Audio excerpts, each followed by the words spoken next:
প্রবাসীদের রেমিটেন্স নিয়ে আপনাদের এখন এত মাথা ব্যথা কেন?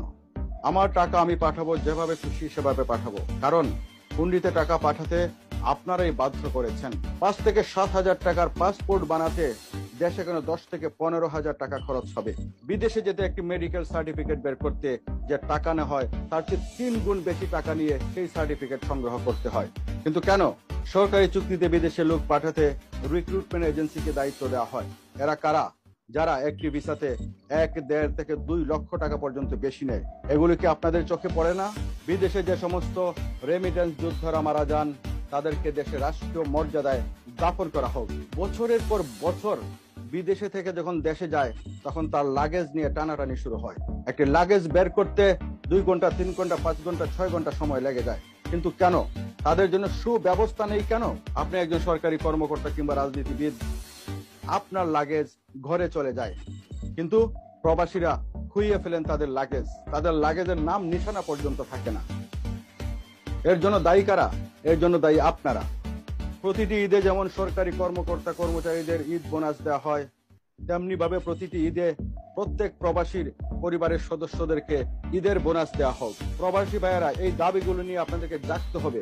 আপনারা জেগে উঠুন, কারণ আপনাদের দাবি আপনারাই আদায় করবেন, কেউ আপনাদের দাবি আদায় করে দিবে না। আমরা দেখি প্রত্যেকটি দেশের এম্বাসিতে দেশের মানুষ, প্রবাসী যারা আছেন, তারা গিয়ে কি পরিমাণ ভোগান্তির শিকার হন। তখন কি আপনাদের টনক নড়ে না? এখন বলছেন প্রবাসীরা হুন্ডির মাধ্যমে টাকা না পাঠিয়ে ব্যাংকের মাধ্যমে পাঠাবে। এটাই তো নিয়ম, কিন্তু এই পথ আপনারা সৃষ্টি করেছেন। কারণ প্রবাসীরা পদে পদে ঠকেছে। যেদিন বিদেশে আসার জন্য তারা রেডি হয়, সেদিন থেকে পাসপোর্ট করতে, মেডিকেল করতে, পাসপোর্ট ভেরিফিকেশনে, বিভিন্ন পর্যায়ে বিমান টিকিট, এমনকি ভিসা পর্যন্ত লক্ষ লক্ষ টাকা তারা গচ্চা দিয়ে যায় অতিরিক্ত। সেই জন্যই তারা 2 টাকা বেশি পেয়ে যদি হুন্ডির মাধ্যমে টাকা পাঠায়, সেটাই তাদের লাভ।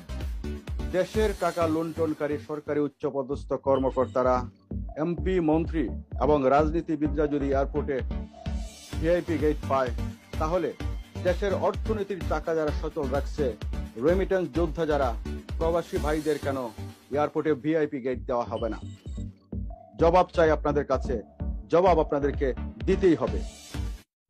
সুপ্রিয় দর্শক, স্বাগত জানাচ্ছি আজকের ভিডিওতে। আজকে কথা বলবো প্রবাসী ভাইদের নিয়ে, কারণ আমি নিজেও একজন প্রবাসী।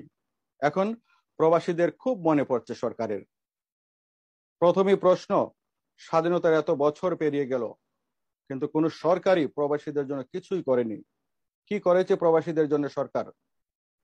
সর্বসাকুল্যে একটি উপাধি পেয়েছেন প্রবাসীরা, যে উপাধির নাম রেমিটেন্স যোদ্ধা। আমি বলবো, এই রেমিটেন্স যোদ্ধা নামক যে বাক্য, এই বাক্য দিয়ে প্রবাসীরা কি ধুয়ে পানি খাবে? আজ পর্যন্ত প্রবাসীদের কি রাষ্ট্রীয়ভাবে কোনো মর্যাদা দেয়া হয়েছে? দেয়া হয়নি। মরার পরেও না, জীবিত থাকতেও না। বরং প্রবাসীদেরকে তুচ্ছ তাচ্ছিল্য করা হয়েছে বিভিন্ন সময়ে রাষ্ট্রের উচ্চ পদস্থ লোকদের দ্বারা। আপনাদের মনে নেই? সাধারণ জনগণ মনে আছে, আমরা মনে রেখেছি। প্রবাসীরা হুন্ডিতে টাকা পাঠায় কেন, এখন এমন প্রশ্ন এসেছে। সাজেশন করা হয়েছে হুন্ডিতে টাকা না পাঠিয়ে ব্যাংকের মাধ্যমে পাঠানোর জন্য। আসলে সেটাই তো সিস্টেম। ব্যাংকের মাধ্যমে পাঠালেই তো আমাদের জন্য ভালো, আমাদের দেশের জন্য ভালো, দেশের অর্থনীতির চাকার জন্য ভালো। কিন্তু প্রশ্ন আমার, যখন পাসপোর্ট করেছিল এই প্রবাসী, তখন হয়রানির শিকার হয়েছিল। বরং প্রবাসীদেরকে তুচ্ছ তাচ্ছিল্য করা হয়েছে বিভিন্ন সময়ে, রাষ্ট্রের উচ্চ পদস্থ লোকদের দ্বারাও তাচ্ছিল্য করা হয়েছে। এখন প্রশ্ন এসেছে, প্রবাসীরা হুন্ডিতে কেন টাকা পাঠান?